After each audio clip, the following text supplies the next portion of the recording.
Lundi 9 décembre 2024, depuis Kinshasa, capitale de la République démocratique du Congo, Ngai Wabino 650, Mboula Yazana plaisir, Makasi.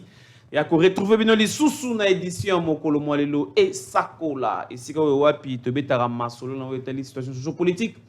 Il y a la République démocratique du Congo, plaisir, Ezali Nangambounangai, il y a une équipe technique, Ezali bien au grand complet, avec le directeur Serge Donciel, merci beaucoup. Na Obin Batuzengila, o azali ko manyola babuto na machine kuna kitoko ndenge elongo bani pe to bosanité ko signaler na bino ete Dorian Ngoy azali awa na sima ba caméra pona ko filmer biso na émission na biso ya mokolo mwalelo et sakola ya lundi 9 décembre. Plaisir ezali makasi. Yako yambele bino encore le sous pour la énième fois na ba plateau na biso na mur na biso ya sakola. Mwanamboka Doris Ilunga. Oh, qu'est-ce que j'ai dit? Idriss Ilunga. Idriss Ilunga, azali cadre peu communicateur, na kati ya parti politique Union pour le valeur tshisekediste, parti cher ya Mwanamboka. José Kalala Wakalala, azali premier vice-président ya chambre haute ya parlement République démocratique du Congo, Tomesana Kobenga beaucoup plus. Sénat, Mwanamboka Idriss Mbote Toyambio.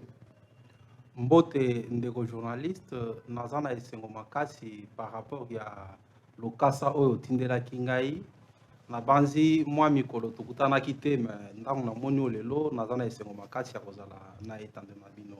Très bien, plaisir est partagé mais naebi que makamutu eleki nango bien santé ezali kolongono to monaki olataki nzambala ya nkembo elekanaki boni boni. Ah oui, wana ezali oyo tobengi na lokota que ya lingala ya olifalansa que collation. OK. Félicitations en passant. Kotanga. Merci beaucoup. Si ma kotanga na etelo ya likolo ya ipen. OK. Oui, ba kumu ba jijaki malamu ya kopesa biso lokasa wana oyo eza kolakisa ete mutu asilisi kotanga ya makambo ya likolo. Très bien. Politique. Très bien. Boni parti politique IVT. IVT parti politique nangai ezali malamu, ezali kobika malamu, ezali na mopepe moko ya sika lisusu koleka par rapport ya ba nomination oyo notre président national oyo naza kopesa mbote en passant l'excellence le sénateur José Kalala qui est notre premier vice-président du Sénat, on a fait Simbote en passant. Alors, parti na biso eza malamu, puis nde na utikoloba na pesi elongonya pona ba nomination à sika o esalemi na kati ya parti na biso pe na tombeli bandeko nyonso oyo bazwaki babibonga musala malamu na kati ya parti na biso IVT. Très bien, merci beaucoup. Vous allez comprendre que Idriss Ilunga, azali cadre na kati ya parti politique Union pour le valeur tshisekediste. Kuna babunda obe pona ko respecter quand même ba valeur ya Tshisekedi le père, il y a Étienne Tshisekedi et puis ezali parti politique ou ezali na kati ya alliance pour les valeurs, c'est ça non? Tozali na regroupement Alliance pour les valeurs. OK. Mais tozali na Union sacrée. Na Union sacrée, voilà. OK. Merci beaucoup. Merci, je pense que on a déjà sujet ndenge comment mi wana ba enjeu nini pona changement ya constitution mais bien avant toujours on a régi et pas Mwanamboka Serge Donciel élément moko ezana déclaration moko bande ko IVT basalaki je pense que tout tanga yango toyoka yango na bongo to ya kozonga wana plateau tout na mois 2 3 4 mituna oyo bande ko mekai ko komela biso parce que na kati ya union sacrée, il y a à boire et à manger. Il y a à boire et à manger. Tout dans la déclaration, bon, tout zonga. IVT viva! Viva! IVT viva! Viva! IVT viva! Viva! Viva! Viva! Avec Dieu, nous faisons des exploits. José Kalala, champion!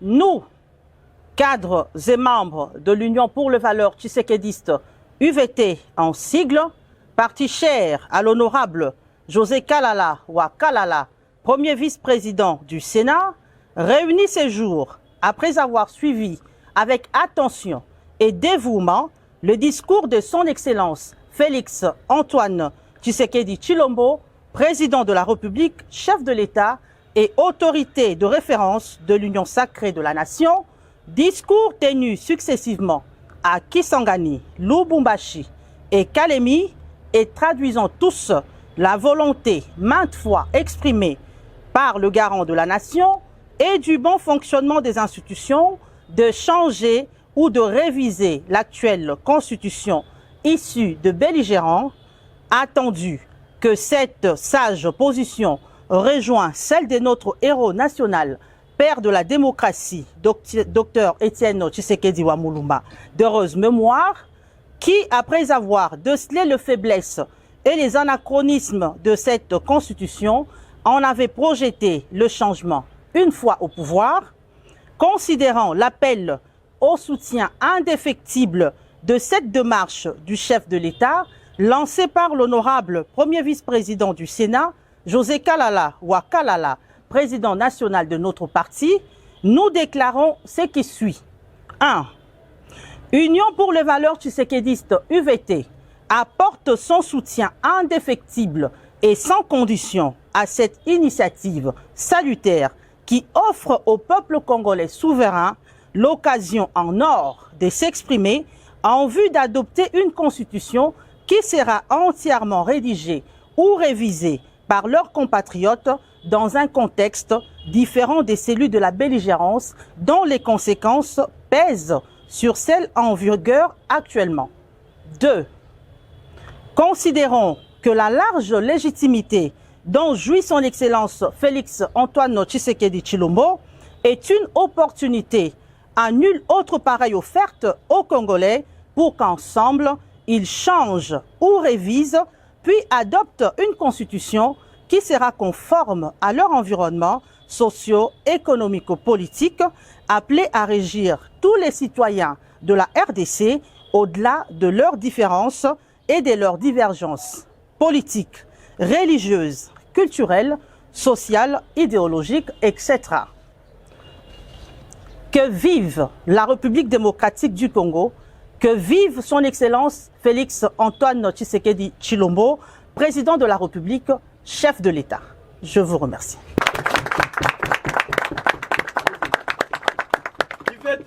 Viva! Viva! Merci beaucoup à moi Namboka Serge Donciel pour l'élément Kitoko, élément Bomoni et Tangami na Madame Clarisse Baby Mouika, Ouazali, vice-présidente nationale et parti politique Oyo. Je parle quand même de l'IVT parce que Naebi parti Oyo depuis création Nango, Ndenge fonctionné. Excellence José Kalala et puis le professeur Jean-Pierre Tseji. Bazé Belé, cadre, le président jeunesse, comment on l'appelle encore, Zéphirin Biya, Namoni Bazé Belé Nakatuana, je vois Bandeko Naomi, mais Bazé Belé, Bambote Nabino et puis courage, Ndenge Bozanakati, il y a continuer à soutenir le combat aux visions, il y a Mokonzamboka, Félix Antoine Tshisekedi Tshilombo. Je reviens ici sur ce plateau. Mon Namboka, Idriss Ilunga. Pour nini depuis Mokonzi Mboka abandaki campagne na ya changement ya constitution to pe modification IVT et traîna ki bapa pour na ko sala peut-être déclaration ko tali ce que bazalo lengi to bazalo likanisi moko na Mokonzi Mboka parce que toza ko sentir penza na union sacrée on dirait que na moi parti politique moko to mi balende bazana kati sala ba déclaration pour na accompagner chef de l'état bino besoin ki retard wana pour les parenthèses. Merci beaucoup de José pour la motuna yo. Nalinga kina faire voir que IVT ezali parti politique oyo ezali à 100% si Mokonzi Mboka. Alors depuis déclaration officielle il y a président de la République il y a koloba ete il faut to bongola likunzi nabiso mibeko ya mboka nabiso IVT a mis l'engelaki pour na likambo. Alors, moment propice, bongaki abimo officiellement. Je pense au Outiko Landa Bilili. Ezate ke ezaki na likambo asima oyo kokaki ko empêcher bisote to la ki sa vrai visage na biso par rapport à soutien, par rapport à combat par rapport à l'élite oyo mokonzi mboka za na kati ya ko sala pona ba enjeu politique de l'heure.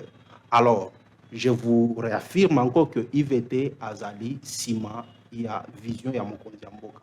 Merci IVT azali sima mokonzi mboka na pesi mbote na Mama Lydie, hein, Mama Lydie présidente provinciale ya IVT ville province ya Kinshasa na pesi mbote pe na Mama Titi, hein, Mama Titi mto Simba Ligue des femmes ya province ya Kinshasa, il mto gérer Ligue des femmes. Oui. Okay. Ville province à Kinshasa. Très bien. Oui, yende mto za ko gérer ba mama nyonso ville province à Kinshasa. OK, merci beaucoup na pesi mbote na baoa na ba msusu to bosani.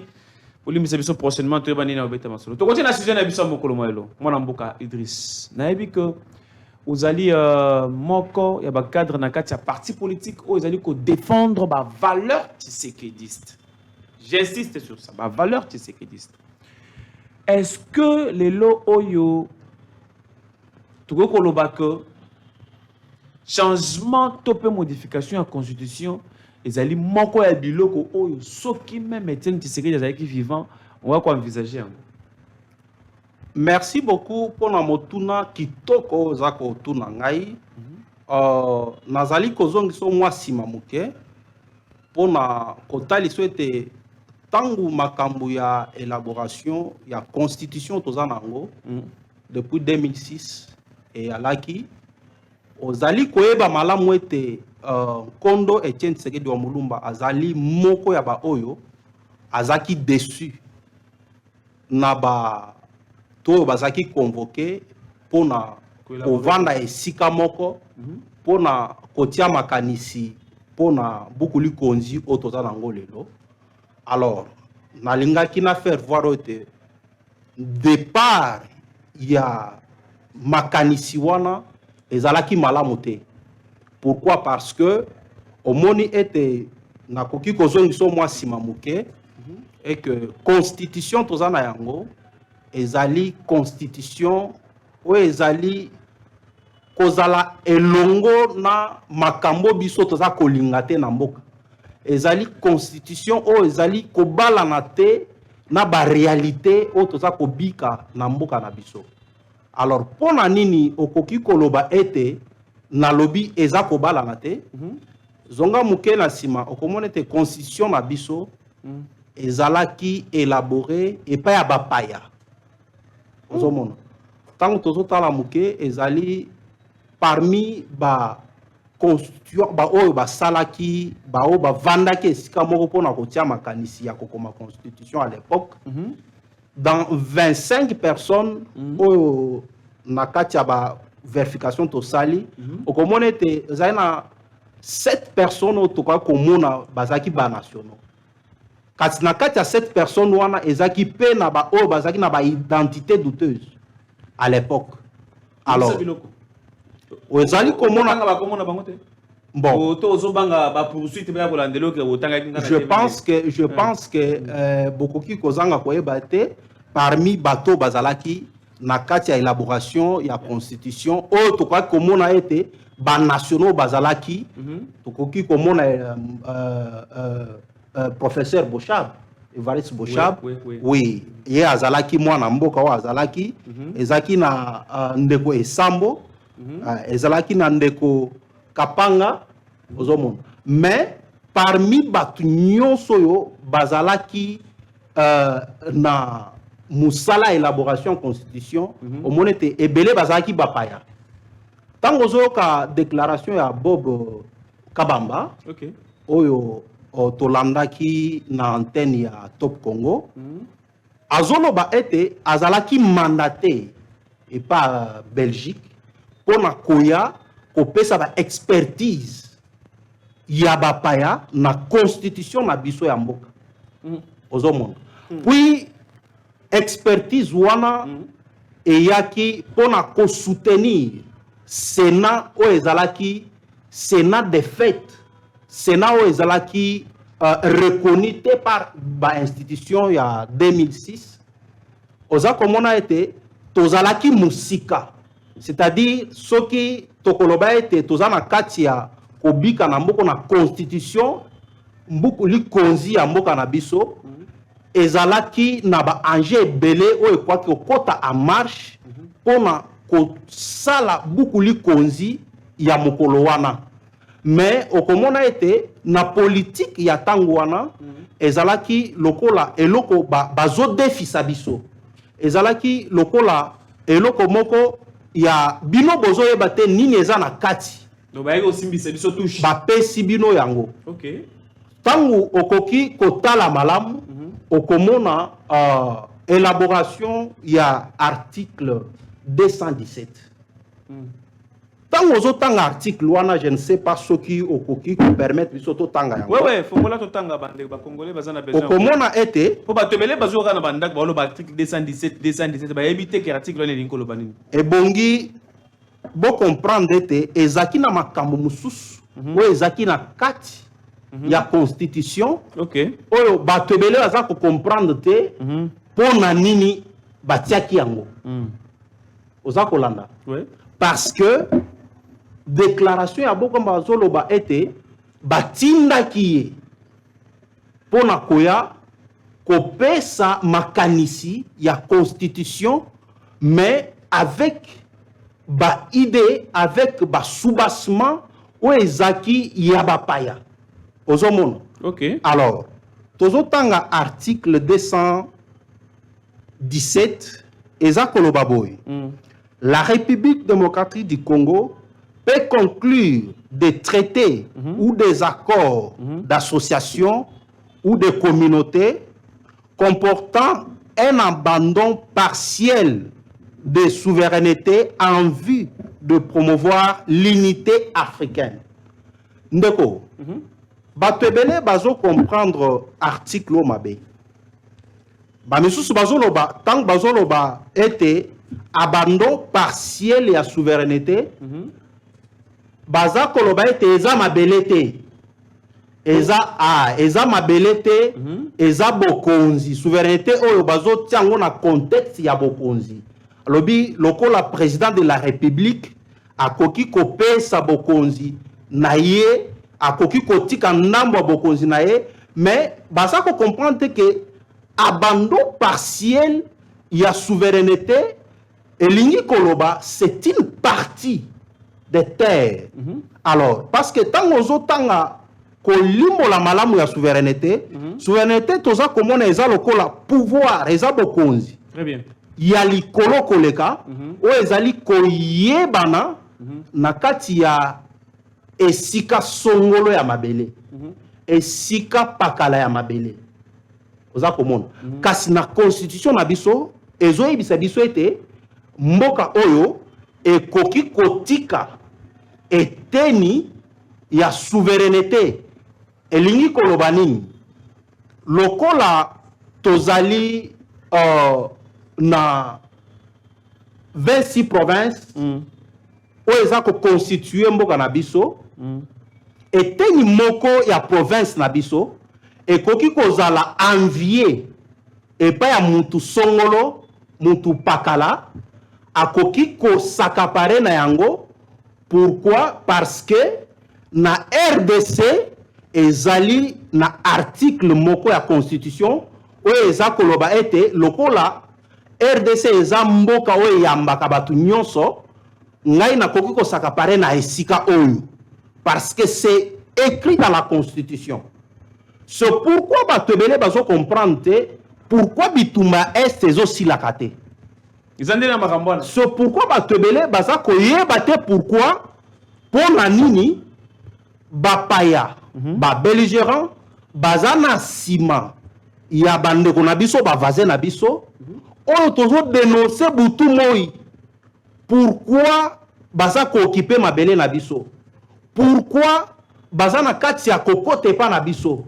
Pourquoi bazana katia kotia bandeko na biso mal à l'aise? Cet article ici nous met en difficulté, mon frère. Cet article ici nous empoignarde. Alors, tant que nous avons bangé nini, ou ekoki kotinda biso pour na changement, modification en constitution, bangé eza ebele. Justement, avant qu'on ait un enjeu, constitution au lobby du vivant Étienne Aboyaki Boke ne voter on a référendum. Mais à un moment donné, tangu mwana mboka Joseph Kabila alingaki simba na constitution oyo, kaka ye moko Etienne alobaka lisusu na Kabila ko simba constitution te. Siko na tangu wana pour nini botiki Kabila ye moko mukolo constitution na ye a changer yango te azongisa yango malamu ndenge bino boka kanisa bozongisa yango lelo. Nazali kolimbola yo boye. Lokola Kabila ye moko muntu azalaki parmi ba initiateur parce que azolo bango et que ezali constitution na ye. Alors on peut comprendre que eza constitution ezalaki taillé sur mesure pour na ye afin que à un moment donné akoma na niveau ya kosimba kango na lolenge oyo alingaki. Alors ce que tali malamu Nkondo Etienne Tshisekedi wa Mulumba à l'époque aboyaka batu bakende na référendum. Oui, mais ça pour nani? Parce que toutes les parties prenantes n'étaient pas associées à l'élaboration de la constitution il y a 2006. Et deuxièmement, au comment a été constitution il y a 2006 et Zalaki et loko déjà élaboré et puis imposé. Alors par rapport à Makanisi Nkondo Etienne Tshisekedi wa Mulumba, Kabila kosimba na constitution te et bon parce que il fait un visionnaire qui peut Yakoboya était il fit un visionnaire. À monaki déjà na musika. Il savait bien, c'est pourquoi bana koloba IDPS vaincra. Ayebaki malamu était à un moment donné à cause de la makamunyon son maboko na ye. Pourquoi? Alors, yé akokaki ko permettre te muntu ayela kibiso eloko na kati ya sac yé moko bana ko sala ngona lolenge na ye. C'est pourquoi omoni alobaki ko simba te Kabila yo silisana no kende. Parce que zana batu ya malamu, batu ya bwanya, batu ya maele o balingi mboka na bango oyo bakoya ko sala musala oyo. Nde sika tokomile. Batona de Félix Antoine Tshisekedi Tshilombo. Yango oti koloba. Nde place tokomi siko. Banze nini penza itindika kaka na deuxième mandat. Pour nini bosalaka na mandat liboso te. Bon, na lingi Nathalie Saba Kongomani boye et que bato ebele bazo comprendre te. Tangu tozoloba changement ya constitution soit modification mais j'aimerais vous rappeler vous voulez dire que tozali koloba changement ya constitution. Pourquoi? Parce que na kati ya constitution ezana makambo ebele soki tobandi kotali sebino a boko comprendre que non, le président de la République a la raison il il faut constitution ezala changer. Alors on a kotali sa lolenge kani il faut constitution ezala changer makambo eza ebele. Tokoki kotanga entre autres. Omoni na constitution na biso tozana article 87 ya constitution ezali koloba par rapport à forme ya gouvernement. Ezoloba ete forme ya gouvernement, le gouvernement ici ne peut faire aucun objet ya révision. Mais tant ozokota na kati na babite na ya mike okomona ete ezana ba pouvoir mususu oyo eza doté na ba institution na biso oyo ezali incompatible na ba réalité ya mboka. Ozomona ezali na ba institution mususu oyo tozomona le ce sont des institutions budgétivores oyo ezali kosunga mboka na eloko moko te. Ezali pe na ba article mususu oyo esi ekomama oyo ozomona ete peuple congolais aza ko profiter na yango te. Entre autres likambo ya ba premier ministre oyo soki olongwe yoko banda ko futama jusqu'à la mort. Voilà. Donc premier ministre il y a des chiffres. Il y a des chiffres, un budget bien taillé. C'est constitutionnel. Namboka na biso. Soki tokei na makambu ya ba élection. Soki otali forme ya gouvernement na biso. Soki otali lolenge tozali des chambres, Sénat, na Assemblée nationale. Ce que tali forme il y a ba institutions provinciaux au tozali na yango. Ce que tali lolenge il y a ba assemblée provinciale. Il faut makamususu, il faut échanger. Il faut tout modifier makambo ebele. Pourquoi? Parce que ezali komema biso na avantage mon côté. Ce sont des choses qui ont été taillées sur mesure pour profiter na batu moko boy. Mais beaucoup qui yango depuis mandat liboso pour changer yango. Beaucoup qui yango mandat liboso ezalaki mandat o ekokaki ko faire asseoir ko tia autolobi ke autolobaka ete il faut mutoa paiement pour na azwa souffle ya kopumbwa na minute oyo mwana mboka mokonzi na biso Félix Antoine Tshisekedi Tshilombo apemaki siko azwi souffle ya kotia makasi na ye nyonso na mosala pona ko mema mboka na esika oyo esengeli amema puis yepe alobi yango akomema yango puis akomema yango libela te. Très bien. Ayebi lolenge kana azomema yango kasi tangu tokozonga na banje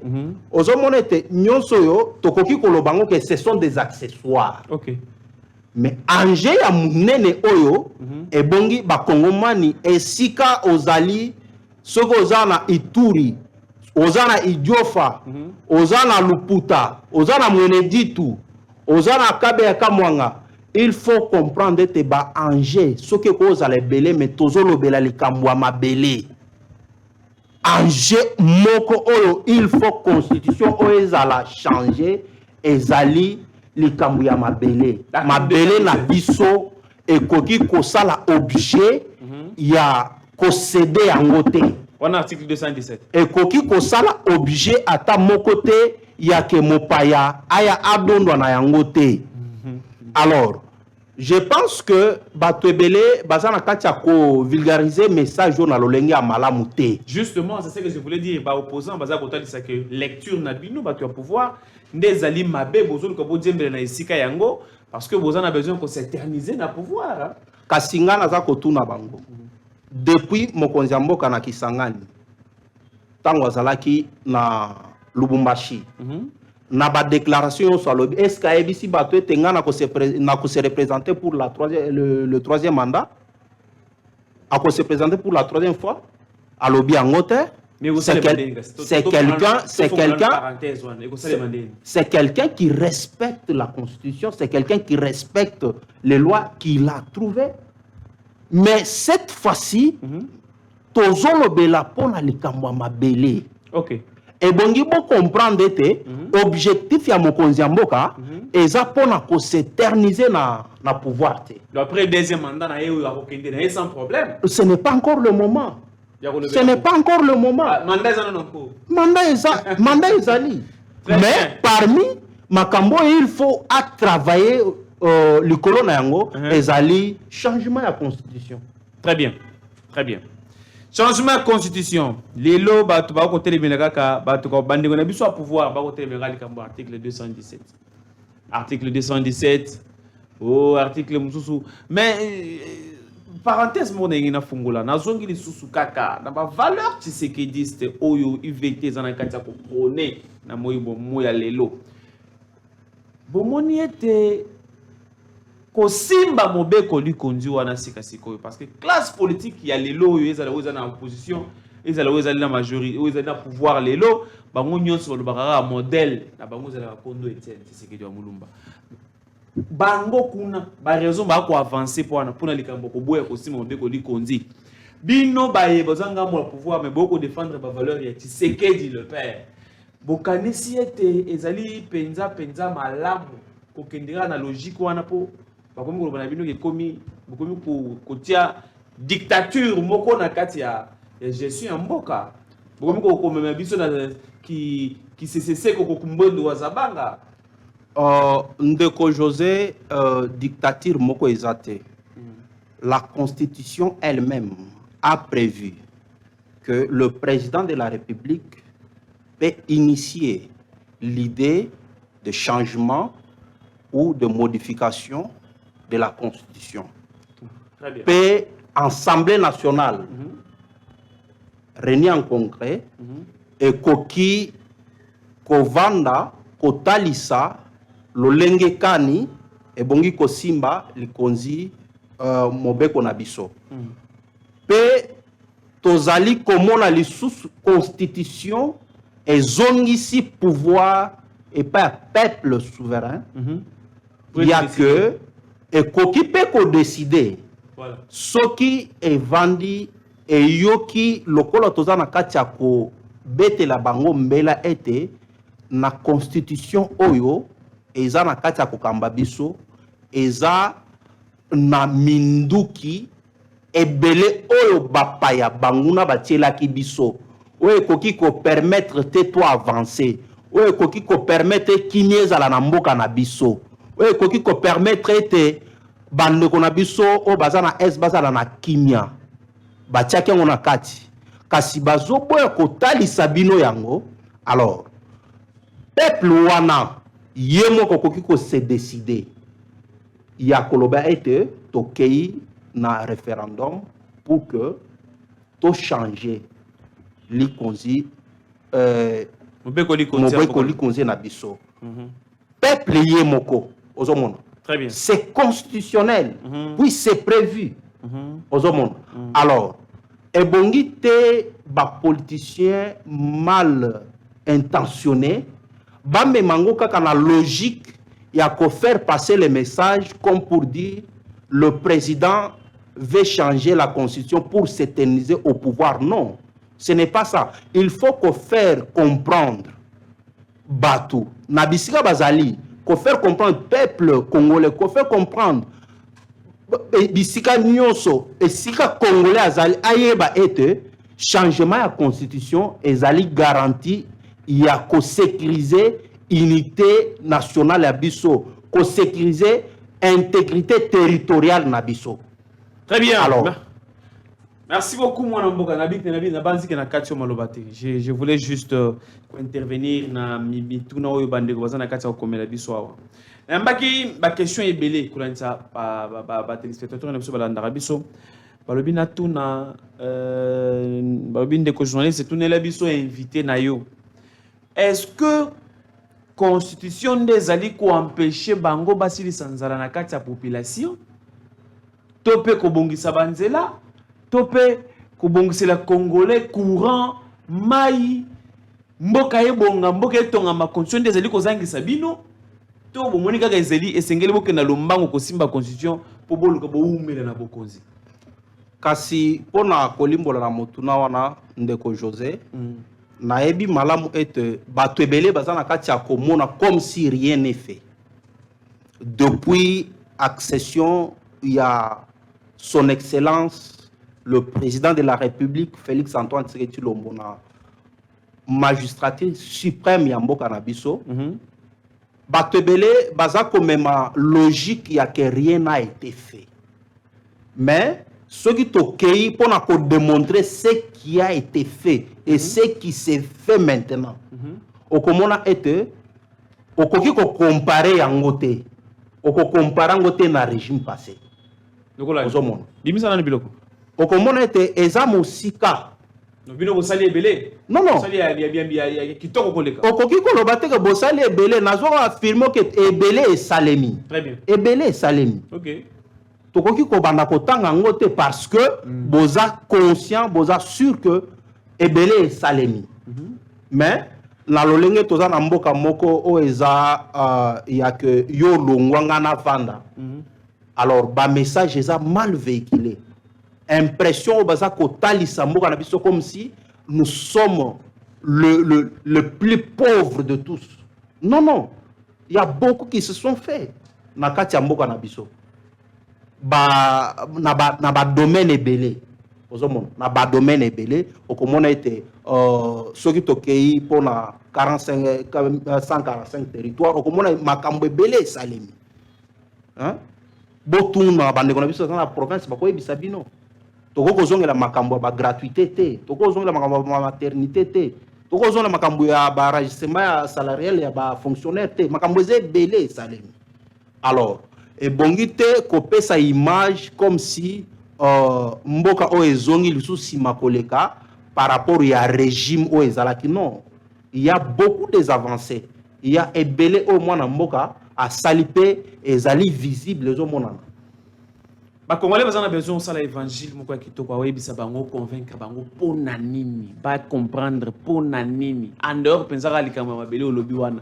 pona nini esengeli kaka ko simba ko changer constitution parce que si vous changer constitution lelo oyo mwana mboka Idriss si vous changer constitution to basculer na 4e république bo pesi Joseph Kabila mpifo ya koya kozonga ko postuler boza ko banga teke soki bosali eloko wana Joseph Kabila soki azonga ko battre bino na élection mais soki ozotanga kombo ya ndeko Joseph Kabila aza mwana mboka azali mwana mboka azali na ba conviction politique na ye soki toko basculer na 4e république rien n'empêche mais vision ya mokonzi ya mboka ezali que mboka oyo ezala ya ba congolais et appartenir et pas ba congolais ezala pona ba congolais ozomona alors on peut comprendre que parmi ba enjeu ya motivation ya changement de constitution ezaka kokene na sens wana te ezaka kokene na sens ya ko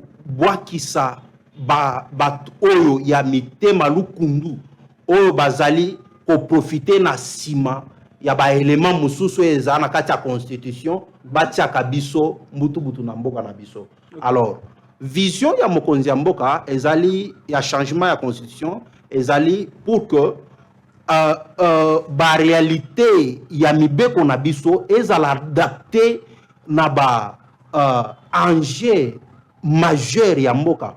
Qu'est-ce que je voulais dire? Elingi ba réalité ya culture na biso, c'est-à-dire il faut constitution ezala adapté na ba réalité socio-culturelle, ezala adapté na ba réalité socio-économique na biso. Okay. Il faut que la constitution soit purement congolaise. Okay. Il a fallu que esale mabongo pour que mboko e décoller. Et zana makambo belé il faut que verrouiller pour que etikala pour le Congolais. Ceux qui yozamo paya et bongo se sentir que vous n'avez rien à voir avec ces pays. Ces pays c'est pour le Congolais et le Congo sera toujours pour le Congolais. Okay. Alors, il a fallu qu'on mette ma dimension wana. Il a fallu qu'on faire comprendre le plus petit, le plus vieux va comprendre était ezali likambo ya ko sécuriser mboka, ezali likambo ya ko protéger mboka, ezali likambo ko tia boyokani entre ba condition ya vie na biso na condition ya mobeko li konzi na biso e balana. Voilà, c'est-à-dire adapter la constitution aux réalités du pays. Voilà. C'est ce que le régime passé n'avait pas fait. C'est ce que ne pouvaient pas faire parce que au comment était dans le régime passé, ils allaient composer na ba étranger belé. Le régime passé favorisait qui ba étranger belé ya ko s'accaparer na ba poste clé à mboka oyo. Chose qui a été fait par le régime passé et chose qui a été combattue par ces régimes en place.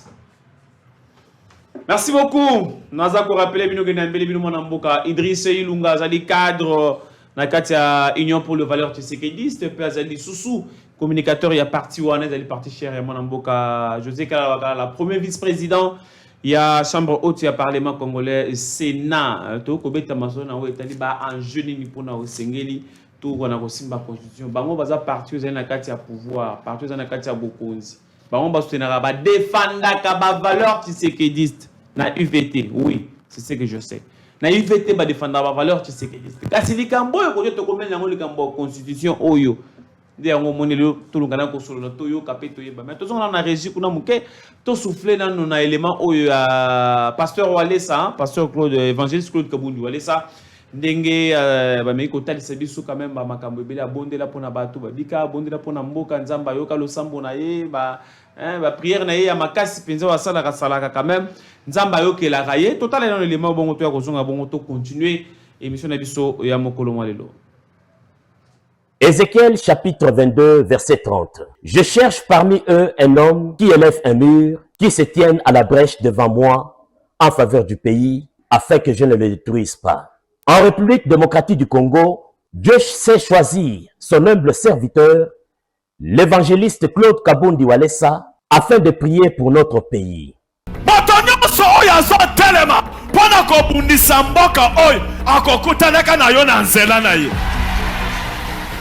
Comme nous pouvons le rappeler, avant la publication des résultats des élections présidentielles de 2018 en République démocratique du Congo, le diable avait planifié qu'il y ait un bain de sang dans notre pays. C'est ainsi que Dieu avait averti cela à son serviteur et l'avait instruit d'aller à la montagne pour prier. Zapona ba vision minene nzamba zola kisanga pona Congo makila ezo tanga mona batu bele bazo kufa makila ezo kita tina fleur tozo yebisa monde mobimba atu nyoso bazolanda biso asambele longo na biso avec pona eloko sata zolinga sala na kati ya mboka esali mate. Le pasteur Claude Kabundi Walesa est allé à la montagne de Ngombo Shaba au Zimbabwe pour y prier et où Dieu fut alliance avec lui au travers de l'apparition de l'arc-en-ciel afin d'arrêter cette hémorragie. Zambe, mboka na biso ezobela. Okomisi biso basala nzambe na kati ya mboka wana. Tozobondela mpona bato bazobika. Tolingi tobondela mpe mpona mboka na biso Seigneur Jésus. Lokolo pesi na charge. Mboka ebika. Makilo sata azolinga tangisa na kati ya mboka etanga te.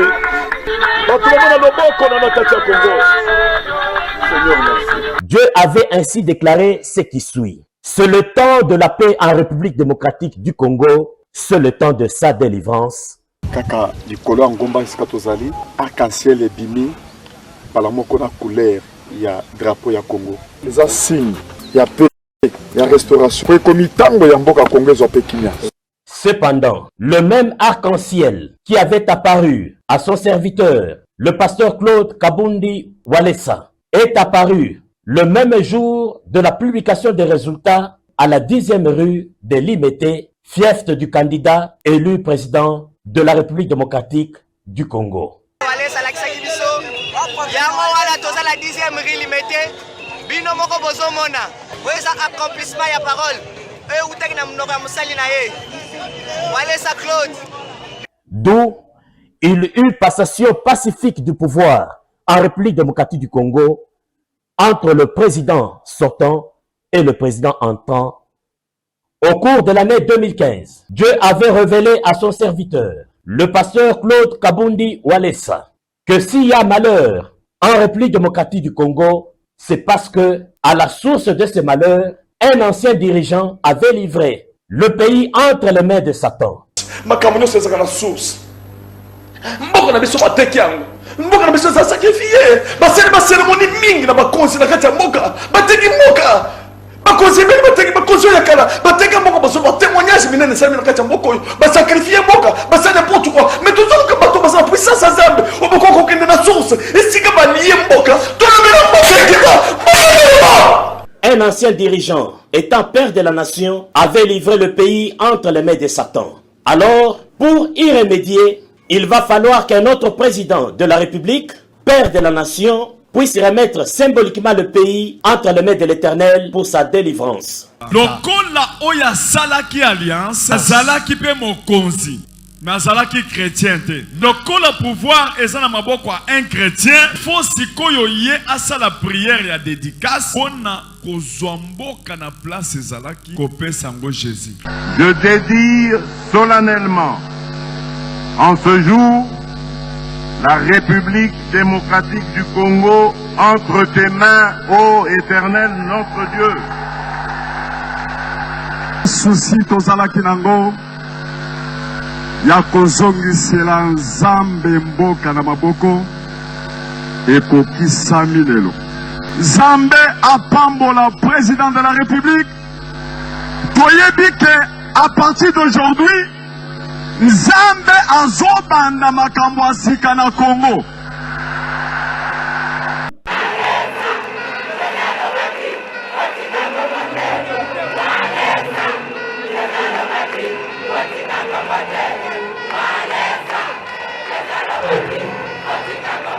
Ce qui dépasse tout entendement, c'est que les mêmes paroles de 2 Chroniques chapitre 7, verset 14, que le Saint-Esprit avait inspiré au pasteur Claude Kabundi Walesa à la montagne de Ngombo Shaba au Zimbabwe en 2018, le Saint-Esprit les a utilisés dans la bouche du président de la République lors de la prière de consécration du pays au stade des martyrs en juin 2019.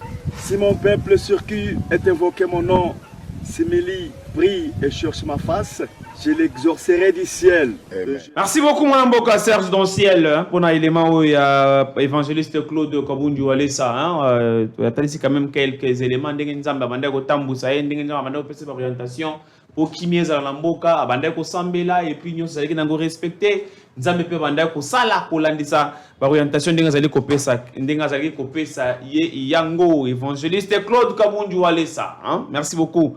Tozongi na plateau tokomoke na suka émission na biso mona mboka Idriss Ilunga oyo azali cadre munene na parti politique UVT parce que message moko awa batuningai me tunandeko wana likambuni ni yango bamoni penza que ebongaki basimba constitution kaka na année ya liboso ya deuxième mandat pona nini bazelite baya ko simba yango na année ya suka ya mandat na bango. Motuna na ezali na esika na yango te.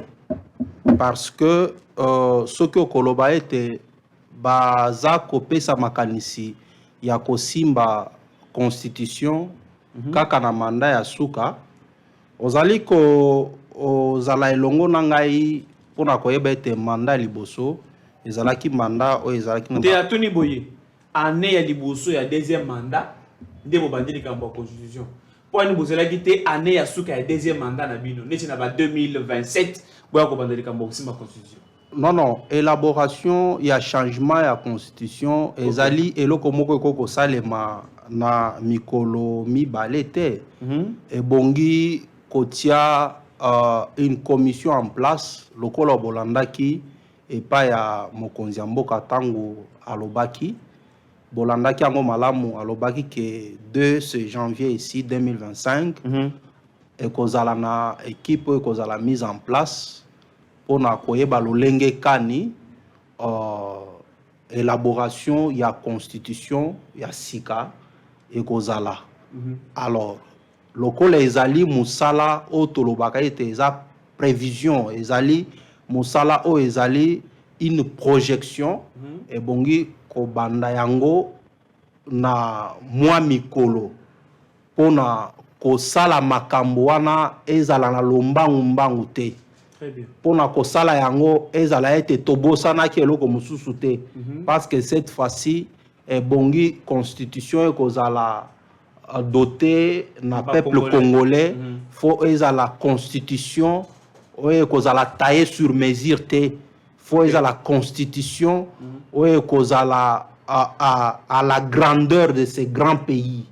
Et à la constitution et à l'auteur il y a ces grands pays, un pays continent.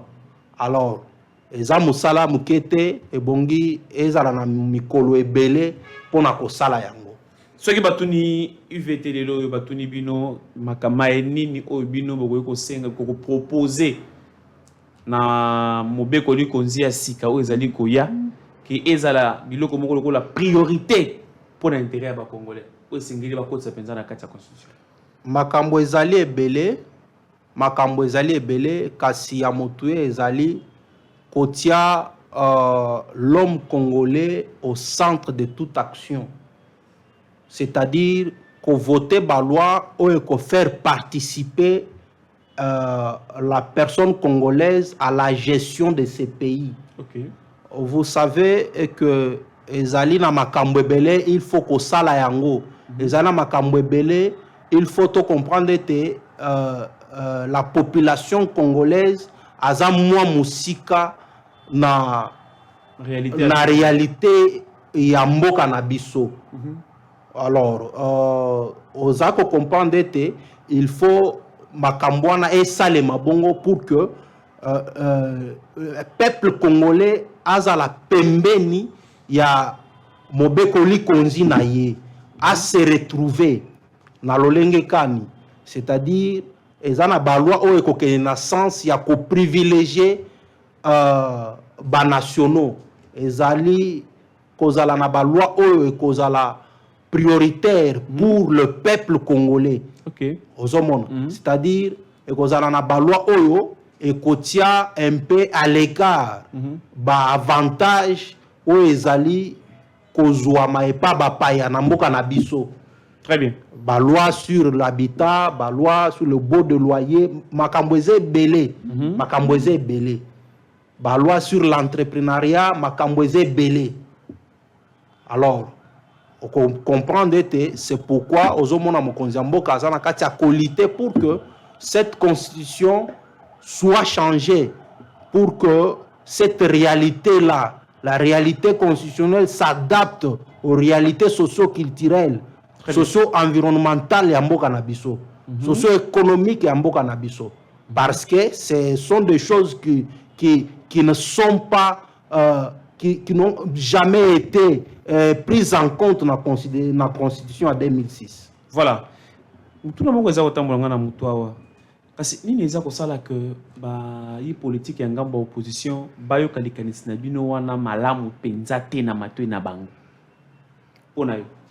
Oui, oyebi ete nalingaki na yanola na mutuna naona na lolenge mosusu pona ko faire comprendre bato bazolanda biso et que mboka na biso ezali mboka o eza na réalité eza na histoire na yango. C'est-à-dire histoire ya mboka oyo ekoki jamais ko se comparer na ba mboka misusu ya Afrika wate. Alors on peut comprendre que na niveau ya politique o esali makana mboka na biso ebele bazo sala politique na mboka oyo pona ko protéger biloko bazana yango. Intérêt privé personnel. Ebele bazo sala politique na mboka oyo pona ko protéger ba mandataire na bango. Okay. Alors quand il s'agit ya ba élément majeur oyo eza ko kende na sens ya ko favoriser ba intérêt nationaux ya bana mboka bato na bako sepela te. Alors sous coulisses bako présenter le pe image que ils sont avec le peuple. Okay. Mais en réalité, ba objectif na bango eza ya wana te. Ba intérêt na bango des. Parce que ce que tali malamu, ba opposant ebele o ba ko na sens ya ko sala ba bloc ya résistante pona on ne touche pas à la constitution. Bango bazo viser ne touche pas à la constitution te. Bango bazo mona problème ya 2028. Ozomon. OK. C'est-à-dire bango bazo ke na sens ya ko se positionner pour la makambo ba élection en 2028. Or moi na mboka le président de la République lui voit autre chose. Il voit d'abord la sécurité de cette nation. Il voit d'abord l'unité nationale ya mboka. Okay. Il voit d'abord l'intégrité nationale. Pourquoi? Parce que au Congo était derrière l'atrocité oyo tozoyo kanamboka oyo ezali na makambebele eza caché. Toko kotanga kombo abatu awate. Ebele bazaki na kin awa. Balongwe awa basi bazui bazaki bakonzi ya baseni tout ça lelo bakei na zamba. Est-ce que l'objectif na bango en réalité ezali kaka pona kozala sima ya ba congolais pona kotali sete bango bakei na zamba pona kobundisa régime en place parce que régime en place ezana kati ya kokonzate? Non, c'est faux et archi faux. Bah lui boza ba dictateur, tribalisme, objectif népotisme, nyonso ba kola ça na voiture régime actuel. Non. Papa José, ba objectif na bango ezali tout autre que ba réalité oyo ezali visible autres à comprendre. Ba juste bango ezamu susu. Ils sont là-bas en train de se faire. Ce sont des commerçants. Ce sont des envoyés de belligérants. Ils ne sont pas au service de la nation. Non, besoin d'un beau côté. Alors, il a fallu que le peuple congolais comprenne aujourd'hui que le président de la République a le souci de ce pays, a le souci de protéger l'intégrité nationale, a le souci de protéger l'unité nationale ya mboka na biso. C'est ça le moment. Il faut le faire. Tokoki kozela te parce que biso tokoki koleka. Félix Antoine Tshisekedi Tshilombo koki koleka. Mais tokotika mboko na condition nini? Ce sont des questions qu'il faut que nous nous posions. Place tozali. Tant batwana bazoya. Kopese bino ba message. Ou ezokene na sens. Ya ko faire révolter bino. Pona kotelemela mokonzi ya mboka na initiative ya malamu. Ou azali kolinga kosala. Alors, on peut comprendre que souci na bango ezali détourné par rapport à la vision noble où il faut payer ça le meilleur d'eux pour bala qui non comme ils sont congolais non ba objectif bango ezamu susu bazana katia ko révolter mboka bazana katia ko révolter ba imboka na ba intérêt privé ba intérêt masqué na bango ya ko se préparer pour ba élection à 2028. Alors mokonzi mboka pe a sali déclaration mon côté ya koloba ete ye ako se représenter na 2028 wana alobi yangote. Très bien. Wana eza d'actualité pas congolais que 2028 il y aura élection. Il y aura élection bien sûr. OK. Il y aura élection. Na forme ko la wana toze la biso to ba nini koleka. Mais mboka ekozala na kimia, mboka pe eza na kimia, makamunyo se ekoleka na kimia et puis batu oyo bazana katia ko se préparer pour na ko créer ba soulèvement, pour na ko créer ba atrocité na mboka, pour na ko créer ba trouble. Ba comprendre te peuple congolais azali susu mwana mukete. Azali peuple oyo ya 2006 oyo ba imposa kité. OK. Azali peuple oyo ya 2006 oyo a comprenaki qu'est-ce qui s'était passé te. Parce que ba institution oyo il y a tango les aki ba institution de fait. Et tout ce qui s'était fait, c'était des choses imposées par la population. Maintenant, il faut faire participer la population à la gestion de son pays. C'est ça le moment. Faire participer la population à la gestion en mboka na ye. Bozo bangate bosangani lisusu ya Moïse Katumbi na Martin Fayulu. Bon, Moïse Katumbi, Martin Fayulu bazali bana ya mboka. Na lolenge bango bazali. Alors, ebongi to comprendre te, il faut te poser bango ba question. Très bien. Est-ce que lit o bango bazana katia komi pesa eza lit pona intérêt ya mboka oyo?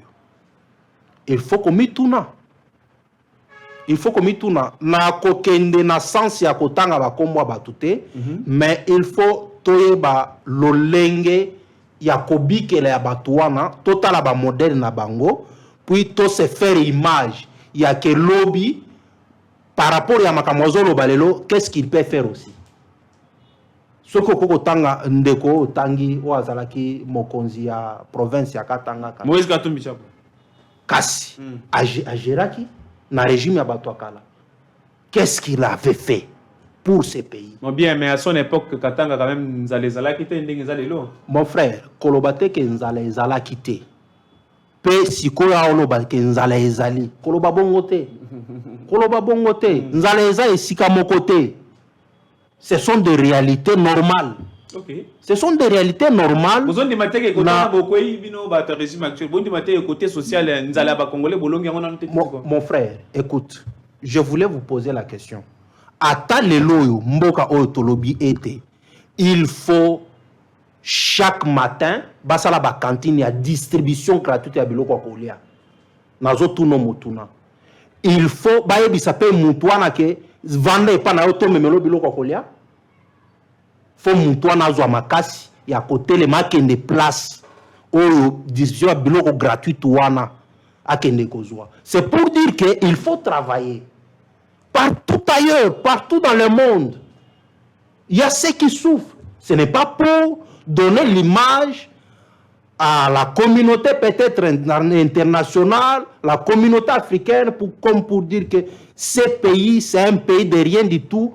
Mais si quand vous allez, non. Koloba bongote. Puis nalobi pété que batubasa kono komate, non. Il y a toujours des classes sociales. Il a fallu que vous compreniez cela. Alors, elingi koloba était parmi makambo oyo eza ko motiver mokonzi mboka pona ko changer constitution. Il y a un peu de pour que le peuple congolais, pour que la nation congolaise se retrouve à 100% dans la décollation, dans l'avancée. Revanche et à sol sur le sous-sol. C'est ça. Justement, mon amboka Idriss, comment que les gens ont insisté des places wana. Et là, besoin du matin, ils ont que bo katani côté à poulet à Congolais, comme ils sont pas en cas de changement de constitution. Comme je venais de vous dire, partout dans le monde, les gens ont à mon côté, les alliés, comme c'est-à-dire, il faut qu'on travaille, il faut qu'on ait un mécanisme qui est sens à aider Batou pour diminuer tôt il y a pauvreté dans le sens il y a vivre. Alors, pour la réalité à Mboka Nabiso, j'aimerais que Batou comprendre que le pays comme la RDC, Mboka Mokote, il faut toper sa image. Dans Libanda, que Batou Baza souffrir, il y a de la misère. Non, non. Ezali na makambo ezo salema. Il y a aussi des avancées dans tel ou tel domaine. C'est pourquoi Ozomona Mokonzi Mboka azali motivé pour la réalité à changement à la constitution.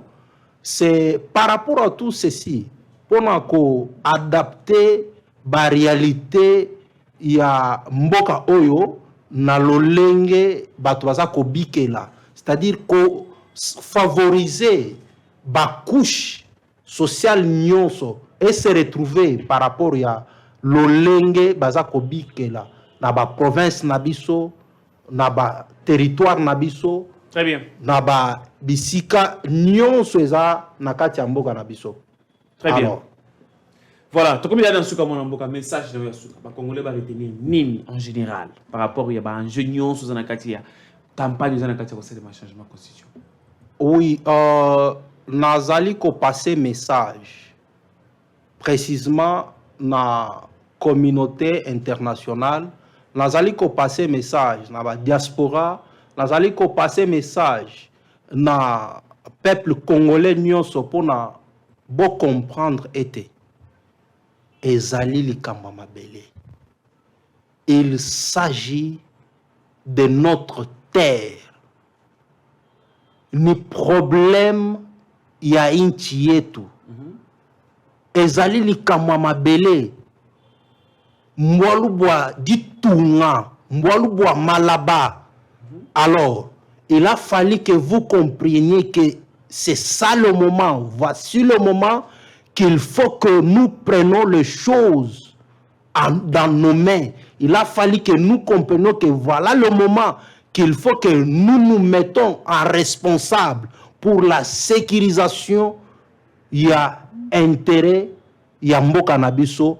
Pour la sécurisation, il y a territoire, il y a Mboka Nabiso. Et cela va passer au changement, il y a constitution, pour doter ces pays de lois qui ne sont pas taillées sur mesure, mais des lois qui se mettent en accord, les lois qui se mettent en confiance avec les réalités. Yamboka Nabiso. Merci beaucoup. Merci beaucoup. Bon, Kolanda Biso na Congo Live na émission na Biso Kitoko to sali mukolo molelo avec Manamboka. Idriss Ilunga, cadre P communicateur dans le parti politique Union pour le valeur tshisekidiste, UVT, parti membre à Union Sacrée, parti cher. Il y a sénateur José Kalala Kalala. Kasi likambo ya constitution oyo ngai na ina suki salinga sisa na pona koloba yango kaka. Esengeli ngambu ya majorité, ngambu ya opposition. Bino bayi politique nyonso ya Congo nayebisaka bino lobaka ngo ntongo midi poko bosalaka politique mpona intérêt ya peuple bo éviter kosala politique mpona baintérêt privé pe personnel na bino botala litomba ya population ntango bozokoloka kosangaje na makambo nyonso na kati ya kosangaje oyo. Ici j'interpelle encore la conscience ya ba jeunesse ya République démocratique du Congo lamuka fongola misu fongola matoi tala kote toza kokende na mboka na biso tala kote mboka eza na kati ya kokende lobi to lobi okuna batata wana bayi politique bakozala te yo jeune nde kozala na mboka oyo. Rassure-toi que la décision que tu vas prendre, rassure-toi que le chemin que tu vas emprunter est le chemin qui va garantir yo liberté à kovanda na mboka na yo. On est mieux que chez soi. Muto zala malamu kaka na mboka na yeka isika na yepa na ende azala malamu. Mais olingi mboka no yekende wapi olingi mboka ezala ndenge nini? Tokobela suka émission. Merci beaucoup à l'équipe technique Serge Donciel mon directeur. Merci na mwana mboka Robin Batuzengila. Merci na Dorian Goy na caméra. Merci na bilonyo so bozwa ki chance pena kolanda biso bilonyo so pesa biso bilonyo so pesa biso tana biso tana bino ya kolanda biso. Merci. Bon continuer komela biso, bon continuer ko pesa biso. Bah suggestion na bino poto na ko améliorer et ça là je vous ai dit que du lundi au vendredi Nangonga 18h tout ça en direct na Congo Live beaucoup landa biso ba émission oyo ndenge kaka tout ça na kati ya ko évoluer malembe to kuta na lobby avec invité mususu oyo beaucoup landa na ba affiche na bino. Merci beaucoup to kutani mikolo liboso. Ciao.